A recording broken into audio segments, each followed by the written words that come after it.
What's going on, guys? Directed by Dav Reese here, and in today's tutorial I'm going to show you how you can create some of these drill transitions within Premiere Pro. Let's get straight into the video.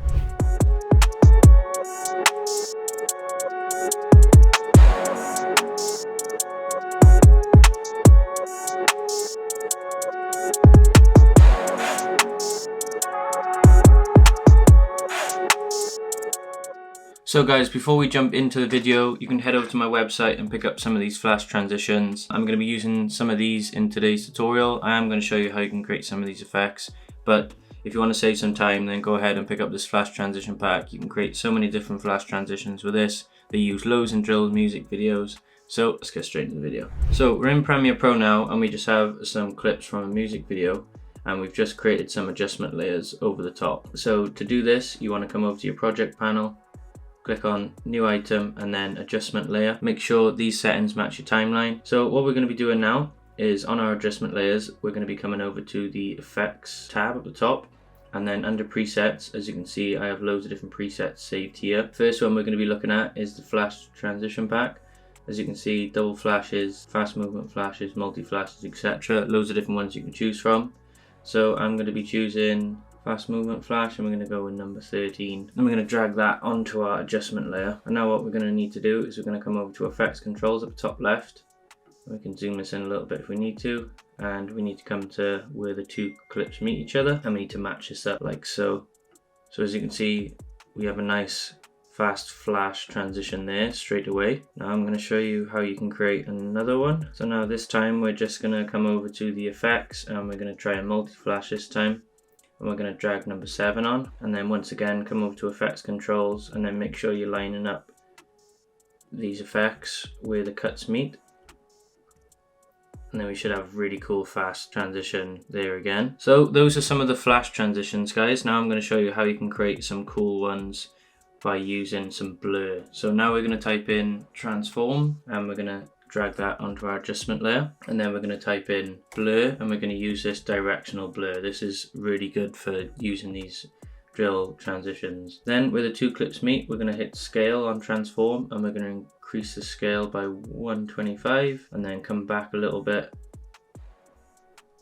make that adjustment a little bit longer, then come back a little bit, and then reset, and then come forward a little bit again, and then reset. Scroll down, and in the middle where the two clips meet, we want to click blur length and direction. Blur length we're just going to increase by, say, around about 40, and then we're going to change the direction to, let's say, 50, but this really depends on where the movement of the camera is going. If it's going left, you can set the blur to left.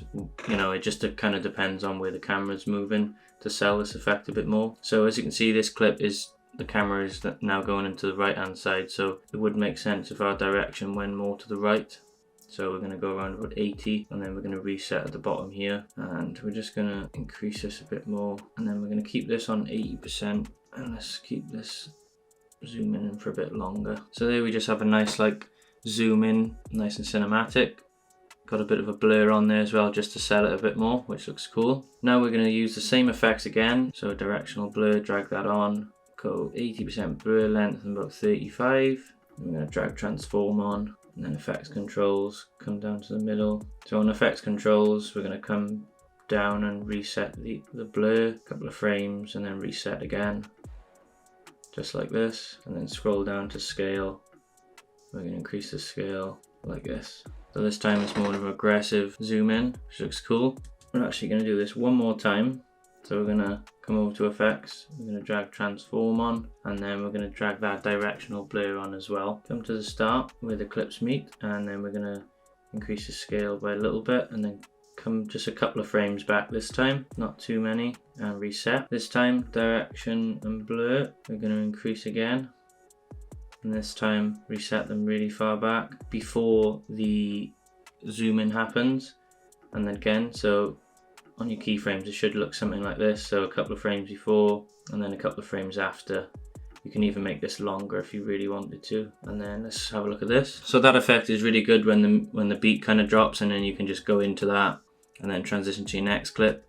which looks cool. This time we're going to come over to effects and we're going to type in brightness and contrast. We're going to drag that on, and then we're going to, where the two clips meet, we're going to click these keyframes and we're going to increase the brightness and the contrast just a little bit, and then come back and then reset the keyframes, and then do the same on that side, and then come to effects and then type in transform. We're going to drag transform on our adjustment layer, come to the middle again, hit the keyframe on scale.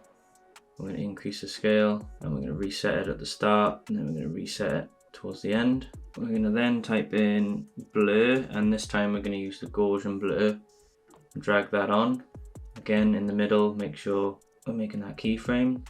Come back a couple of frames, reset a couple of frames after as well. So nice subtle zoom in. This time what we're going to do is we're going to type in transform, come down to effects and scale, hit a keyframe in the middle once again, and then increase this. Let's do 135, come back a few frames, reset, and then the same again, and this will just give us a quick zoom, gives us that nice quick effect. So guys, I hope you did enjoy the video on how to create some of those drill transitions within Premiere Pro. Don't forget to leave a like, comment and subscribe, and I'll see you in the next one, guys.